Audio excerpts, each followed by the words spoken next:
Hello my students, आप लोग कैसे हैं। उम्मीद करता हूं कि आप लोग बहुत ही बढ़िया होंगे। ठीक है, तो आज की इस वीडियो में हम लोग क्लास 12 के हिंदी है, ठीक है, क्लास 12 के हिंदी प्रतिपूर्ति वाले हम लोग करने वाले हैं। ठीक है, प्रतिपूर्ति यानी दिगंत भाग 2 के चैप्टर नंबर हम लोग 2 करेंगे। अगर चैप्टर नंबर 1 का अगर आप लोग नहीं पढ़े होंगे तो आप लोग जरूर जाकर पढ़ लीजिएगा, क्योंकि इसका लिंक आपको वीडियो के डिस्क्रिप्शन में दे दिए। ठीक है, और कंप्लीट हिंदी का वीडियो हम आपको कंप्लीट कर दिए, बना दिए। ठीक है, आप लोग जाकर जरूर देख लीजिएगा, क्योंकि इससे भर भर के प्रश्न पूछे जाते हैं, जैसा कि आप लोग देख रहे होंगे कि 2024 के आईएएस में परीक्षा में पूछा गया। ओके, तो चैप्टर नंबर 2 का नाम है आपको क्लर्क की मौत है। क्लर्क की मौत, इनके जो लेखक है एंटोन चेखव है। इस बात को आपको याद रखना होगा। ठीक है, एंटोन चेखव है। चलिए, तो इस वीडियो में आपको हम 8 ऑब्जेक्टिव बताएंगे। जितने ऑब्जेक्टिव आपको किताब में रहेंगे सभी ऑब्जेक्टिव हम आपको करवाने वाले हैं। ठीक है, और लास्ट में आपको इसका सब्जेक्टिव भी हम आपको करवाएंगे जब आपको सभी चैप्टर खत्म हो जाएंगे। ठीक है, सभी चैप्टर खत्म हो जाएंगे, physics, chemistry, history, Hindi, psychology, philosophy सभी हो जाएगा खत्म, तो हम आपको सब्जेक्टिव भी इसका प्रोवाइड करने लगेंगे। चलिए, तो पहले हिंदी का चैप्टर नंबर सेकेंड का चैप्टर नंबर हम लोग सेकेंड का क्वेश्चन नंबर फर्स्ट करते हैं।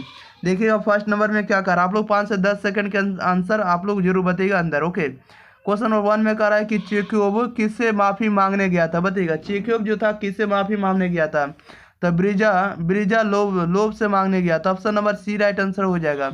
चेकोव जो था यानी एंटोन चेखव जो था किससे माफ़ी मांगने गया था, तो ब्रिजा लोभ से माफ़ी मांगने गया था। 2 में कह रहा है कि एंटोन चेखव किस देश के रहने वाले थे। एंटोन चेखव जो थे किस देश के रहने वाले थे, तो ये रहने वाले थे, आप लोग को पता होना चाहिए कि रूस के रहने वाले थे। ऑप्शन नंबर इसका सी बिल्कुल सही जवाब हो जाएगा।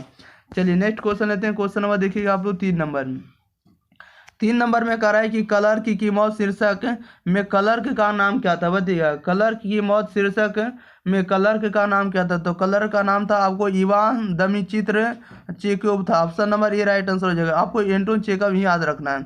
4 में कह रहा है एंटोन चेखव की कहानी है। एंटोन चेखव की जो कहानी है क्लर्क की मौत से, option number A right answer हो जाएगा। क्वेश्चन नंबर 5 में कह रहा है कि चेखव एक अतुलनीय कलाकार है, ऐसा किसने कहा। बताइएगा चेखव जो एक अतुलनीय कलाकार है, ऐसा किसने कहा, तो लेव तोल्स्टॉय ने कहा। Option number B right answer हो जाएगा, लेव तोल्स्टॉय ने कहा।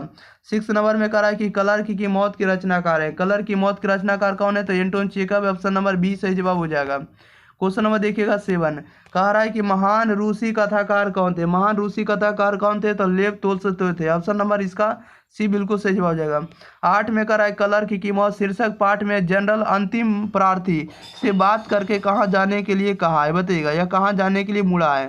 राइट आंसर बताइएगा क्या आ जाएगा। क्लर्क की मौत शीर्षक पाठ में जनरल अंतिम प्रार्थी से बात करके कहाँ जाने के लिए मुड़ा है, तो right answer option number C हो जाएगा, निजी कमरे की ओर जाने के लिए। ऑप्शन नंबर सी बिल्कुल सही हो जाएगा, निजी कमरे की ओर जाने के लिए। ओके, चलिए, तो इस वीडियो में जितना ऑब्जेक्टिव था सभी के सभी ऑब्जेक्टिव कंप्लीट कर दिए। तो आप लोग वीडियो को ज़्यादा से ज़्यादा दोस्तों के पास शेयर करिए। अगर आप लोग चैनल पर पहली बार है, सब्सक्राइब नहीं किए तो सब्सक्राइब जरूर कर लिए। ओके, मिलते हैं अगले वीडियो के साथ। तब तक के लिए thank you for watching this video. धन्यवाद।